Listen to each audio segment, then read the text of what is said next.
അതുകൊണ്ട് ആതിനാമാ വഅദ്തനാ, നീ ഞങ്ങൾക്ക് നൽകിയ വാഗ്ദാനം നീ പൂർത്തീകരിച്ചു തരണേ അല്ലാ എന്ന് നമ്മൾ ദുആ ചെയ്യാറുണ്ട് പടച്ച റബ്ബിനോട്. അല്ലാഹു വാഗ്ദാനങ്ങൾ ലംഘിക്കുന്ന ആളല്ല. ഇന്നല്ലാഹ ലാ യുഖ്ലിഫുൽ മീആദ്, അല്ലാഹു അവന്റെ വാഗ്ദാനങ്ങൾ ലംഘിക്കൂല. ആ റബ്ബാണ് വാഗ്ദാനം നൽകിയത്.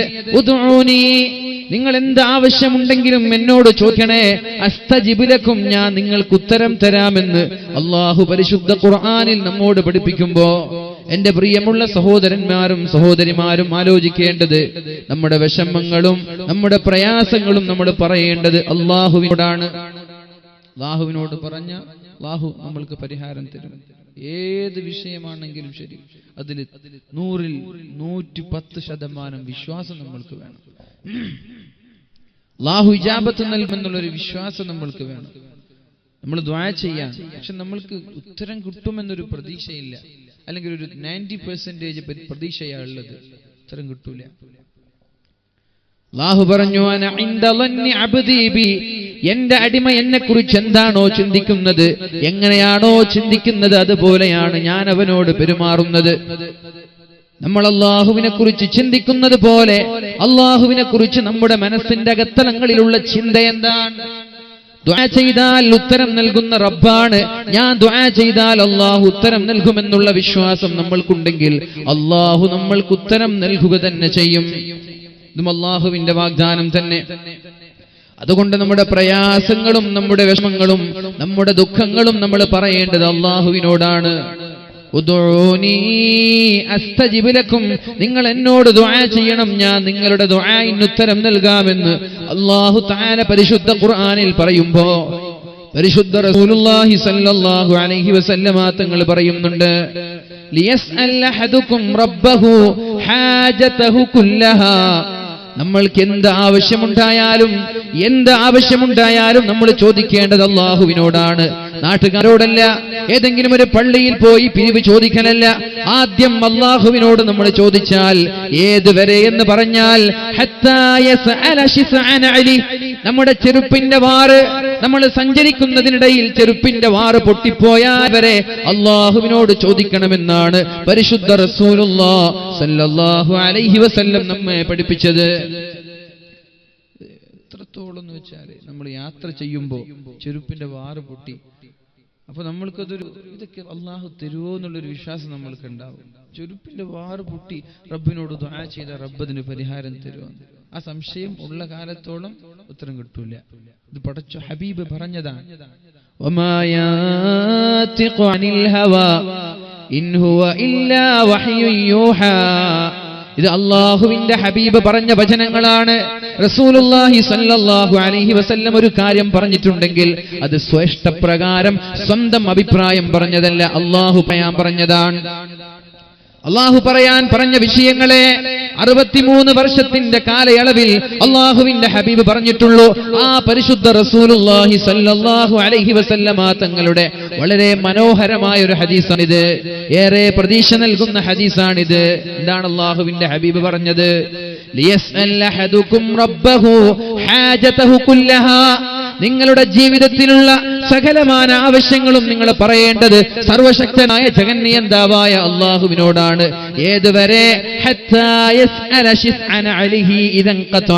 നടന്നു പോകുന്ന വഴിയിൽ നമ്മുടെ ചെരുപ്പിന്റെ വാറോ വണ്ടിയുടെ ടയറോ ഒന്ന് പൊട്ടിപ്പോയാൽ വരെ അല്ലാഹുവിനോടാണ് നീ ആദ്യം ചോദിച്ചതെങ്കിൽ നമ്മൾ പ്രതീക്ഷിക്കാത്ത വഴിയിലൂടെ അല്ലാഹുവിന്റെ സഹായം ഉണ്ടാകുമെന്ന് പരിശുദ്ധ റസൂലുള്ളാഹ്. ഇതിൽ വിശ്വാസമുണ്ടോ നമുക്ക്? ഉണ്ടോ? നടന്നു പോകുമ്പോൾ ചെരുപ്പ് പൊട്ടിയാല് റബ്ബിനോട് ചോദിച്ച റബ്ബ് തരും എന്ന ഈ ഒരു ഹദീസിൽ വിശ്വാസമുണ്ടോ? ഉണ്ടെങ്കിൽ അങ്ങനെ നമ്മൾ 100-ൽ 100% വിശ്വാസത്തോടെ റബ്ബിനോട് ചോദിച്ചാൽ നമ്മൾക്കതിനുള്ള പരിഹാരം കിട്ടും. വിശ്വാസമാണ് വലുത്. അല്ലാഹു തൗഫീഖ് ചെയ്യട്ടെ. അല്ലാഹു റബ്ബ് സുബ്ഹാനഹു വ തആല തൗഫീഖ് നൽകുമാറാവട്ടെ. നമ്മൾ ശ്രദ്ധിക്കേണ്ട ഒരു വിഷയമുണ്ട്. മഹാനായ അസ്ബഗ് ഇബ്നു സയ്യിദ് റളിയല്ലാഹു അൻഹു അദ്ദേഹത്തിന്റെ ജീവിതത്തിൽ ഉണ്ടായ ഒരു അനുഭവം പറയുന്നുണ്ട്.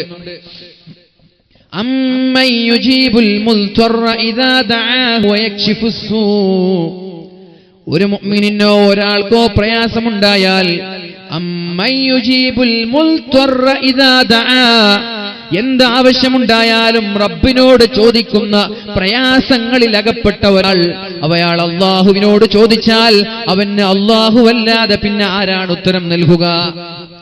പ്രതിസന്ധി ഘട്ടങ്ങളിൽ പ്രയാസങ്ങൾ അനുഭവിക്കുന്ന സമയത്ത് ഒരു മുഅ്മിൻ, ഒരു അടിമ അല്ലാഹുവിനോട് ചോദിച്ചാൽ അല്ലാഹുവല്ലാതെ പിന്നെ ആരാണ് അയാൾക്ക് ഉത്തരം നൽകുക? മഹാനായ സമസ്ത കേരള ജംഇയ്യത്തുൽ ഉലമയ്ക്ക് വളരെ കരുത്തുറ്റ നേതൃത്വം നൽകിയിരുന്ന കോയക്കുട്ടി ഉസ്താദ് അദ്ദേഹത്തിന്റെ ജീവിതത്തിൽ ഒരു അനുഭവം അദ്ദേഹം പറഞ്ഞിട്ടുണ്ട്. അദ്ദേഹത്തിന്റെ ജീവിതത്തിലുണ്ടായ ഒരു അനുഭവം അദ്ദേഹം അഭിമുഖത്തിലൂടെ പറഞ്ഞത് ഞാൻ ഓർത്തുപോവുകയാണ്. മഹാനായ കോയക്കുട്ടി ഉസ്താദ് പറയുന്നു, ഒരു മദ്രസയുടെ ഉദ്ഘാടനത്തിന് വേണ്ടി ഞാനും കുറച്ചാളുകളും ഒരു ബോട്ടിലൂടെ, ഒരു തുണയിലൂടെ, വെള്ളത്തിലൂടെ യാത്ര ചെയ്തു കൊണ്ടിരിക്കുമ്പോഴാണ് അപ്രതീക്ഷിതമായൊരു കാറ്റ് വരികയും നമ്മൾ സഞ്ചരിച്ചിരുന്ന നമ്മുടെ ബോട്ടിനെ നേരെ കടലിന്റെ ആഴിയിലേക്ക് കൊണ്ടുപോകുന്നത്, കടലിന്റെ ചുഴിയിലേക്ക് കൊണ്ടുപോകുന്നത്, തിരമാലകൾ അടിച്ചു വീശുന്ന കടലിലേക്ക് കൊണ്ടുപോകുന്നത്. എല്ലാവരും വെപ്രാളപ്പെട്ട് വേദനയോടെ ഇരിക്കുമ്പോഴാണ് മഹാനായ കോയക്കുട്ടി ഉസ്താദ് അല്ലാഹുവിനോട് ദുആ ചെയ്തത്. യാ മുഗീസു അഗിസ്നി, യാ മുഗീസു അഗിസ്നാ, യാ മുഗീസു അഗിസ്നാ, അല്ലാഹുവേ എന്നെ സഹായിക്കണേ അല്ലാഹ്, പ്രയാസങ്ങൾ അനുഭവിക്കുന്ന ഞങ്ങൾക്കൊരു പരിഹാരം തരണേ അല്ലാഹ്. അദ്ദേഹവും അദ്ദേഹത്തിന്റെ കൂടെയുള്ള ആളുകളും സഞ്ചരിച്ചു കൊണ്ടിരിക്കുന്ന ഒരു ബോട്ട് കടലിലേക്ക് വളരെ വേഗത്തിൽ കാറ്റ് കൊണ്ടുപോയി മരണം മുന്നിൽ കണ്ടുകൊണ്ടിരിക്കുന്ന ഒരു സമയമാണ്.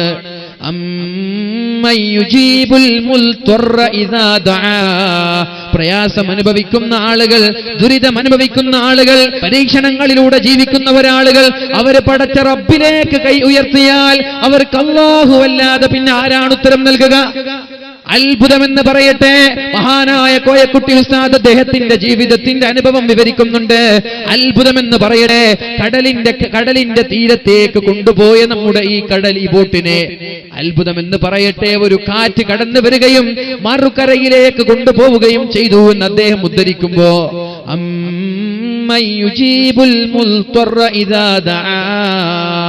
ഒരാൾ പ്രയാസം അനുഭവിക്കുന്ന സമയത്ത് 100% വിശ്വാസത്തോടെ അള്ളാഹുവിലേക്ക് കൈ ഉയർത്തിയാൽ ആ കൈകളെ തട്ടിക്കളയാൻ അള്ളാഹുവിന് ഇഷ്ടമല്ല. അള്ളാഹുവിന് നാണമാണത്. ആലോചിക്കണം നമ്മൾ.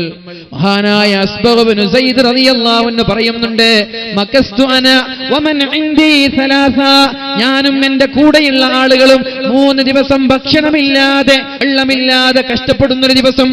3 ദിവസമായി പട്ടിണിയാണ്, വീട്ടിൽ ഭക്ഷണമില്ല, വീട്ടിൽ വെള്ളമില്ല. അങ്ങനെ കഷ്ടപ്പാടിന്റെ ദിനങ്ങൾ എണ്ണി തീർക്കുമ്പോഴാണ് എന്റെ പൊന്നുമോൾ എന്റെ സമീപത്തേക്ക് കടന്നു വരുന്നത്. എന്നിട്ട് എന്നോട് പറഞ്ഞു, യാ അബതി, ഉപ്പാ പട്ടിണി സഹിക്കാൻ കഴിയുന്നില്ല ഉപ്പ, വിശപ്പ് സഹിക്കാൻ കഴിയുന്നില്ല ഉപ്പ. ആലോചിക്കണം നമ്മള്, നമ്മുടെ വീട്ടിലുള്ള നമ്മുടെ പിഞ്ചോമന മക്കൾ വിശപ്പ് സഹിക്കാൻ കഴിയാതെ വയറ്റത്ത് കൈവച്ചുകൊണ്ട് കരയുന്ന രംഗം നമ്മുടെ മനസ്സിലേക്ക് ഓർമ്മ വരണം.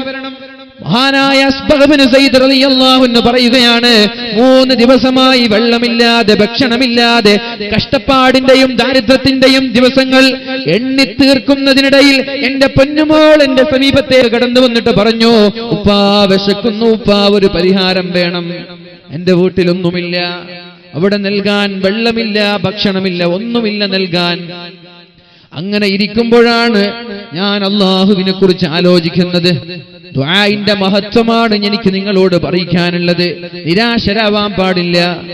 ലാ തഖ്നതു മിർ റഹ്മത്തില്ലാഹ്, അല്ലാഹുവിന്റെ റഹ്മത്തിൽ നിന്ന് നിരാശരാവാൻ പാടില്ല. ഒരു സമയത്തും നിരാശാവരുത്. എത്ര വലിയ തെറ്റ് ചെയ്താലും, എത്ര വലിയ പാപം ചെയ്താലും അല്ലാഹുവിന്റെ ഹബീബ് നൽകിയ വാഗ്ദാനമാണിത്. പരിശുദ്ധ ഖുർആനിന്റെ വാഗ്ദാനമാണിത്. ഖുൽ യാ ഇബാദിയല്ലദീന അസ്റഫൂ അലാ അൻഫുസിഹിം ലാ തഖ്നതു മിർ റഹ്മത്തില്ലാഹ്. നിങ്ങൾ നിങ്ങളുടെ ജീവിതത്തിൽ തെറ്റുകളോ തിന്മകളോ ചെയ്താൽ അതിന്റെ പേരിൽ നിങ്ങൾ നിരാശരായിരിക്കാൻ പാടില്ല. ലാ തഖ്നതു മിർ റഹ്മത്തില്ലാഹ്, നിങ്ങൾ അല്ലാഹുവിന്റെ റഹ്മത്തിൽ നിന്ന് നിരാശരാവേണ്ട. കാരണം റബ്ബിലേക്കൊന്ന് ചോദിച്ചാൽ മതി, അല്ലാഹുവിലേക്ക് കൈ ഉയർത്തിയാൽ മതി. ഇന്നല്ലാഹ യഗ്ഫിറുദ്ദുനൂബ ജമീഅ വമൻ യഗ്ഫിറുദ്ദുനൂബ ഇല്ലല്ലാഹ്. അല്ലാഹുവല്ലാതെ പിന്നെ ആരാണ് പാപം പൊറുത്തു തരുന്നത്?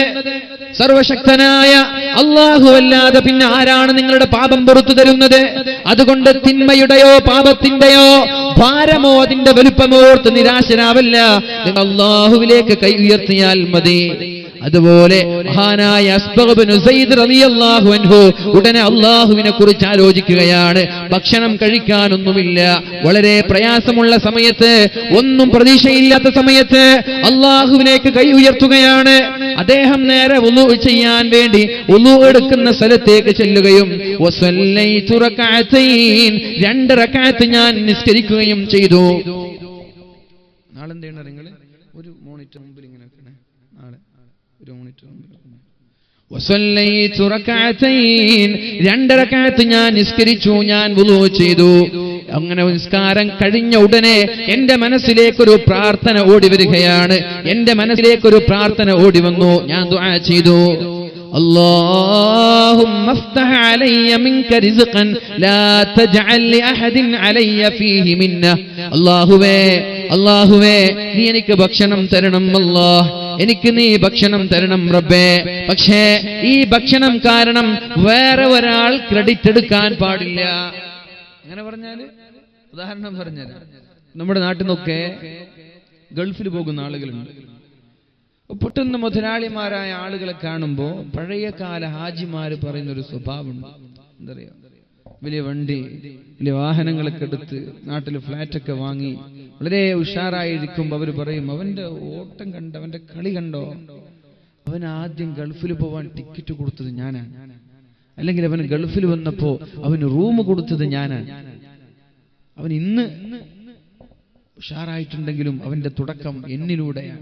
അങ്ങനെ ഒരുപാട് പ്രവാചകന്മാരെ കുറിച്ച് പല സ്ഥലങ്ങളിലും പറയുന്നത് ഞാൻ കേട്ടിട്ടുണ്ട്. ഇവിടെ വന്നതിന് ശേഷമാണ് ഉഷാറായത്. എല്ലാവരും ക്രെഡിറ്റ് എടുക്കും, എന്തെങ്കിലും ഒരു അവസരം കിട്ടിയാൽ ക്രെഡിറ്റ് എടുക്കുന്നത്. ചില ആളുകളെ കുറിച്ച് ഞാൻ പറയും, ഒരേ ആളെ കുറിച്ച് തന്നെ എനിക്ക് ഏകദേശം 50ഓളം സ്ഥലങ്ങളിൽ പറയുന്നത് കേട്ടിട്ടുണ്ട്, ഇവിടെ വന്നതിന് ശേഷമാണ് ഉഷാറായത്. അപ്പൊ ആളുകൾ ക്രെഡിറ്റ് എടുക്കാൻ വേണ്ടി കാത്തിരിക്കാൻ. അല്ലാഹു എനിക്ക് ഭക്ഷണം വേണം, പക്ഷെ ഒരാളും അതിന്റെ പേരിൽ ക്രെഡിറ്റ് എടുക്കാൻ പാടില്ല. ഞാനാണ് കൊടുത്തത്, അല്ലെങ്കിൽ ഗുണം പറയുന്ന ഒരു രീതിയിലുള്ള ഭക്ഷണം എനിക്ക് വേണ്ട. അത് മാത്രമാണോ? അത് മാത്രമല്ല, ഈ ഒരു ഭക്ഷണം കാരണം അല്ലാഹുവേ നീ നാളെ എനിക്ക് ലഭിക്കാൻ പോകുന്ന ആഖിറത്തിലെ ഭക്ഷണം തടയാനും പാടില്ല, അവിടെയും ലഭിക്കണം എനിക്ക്.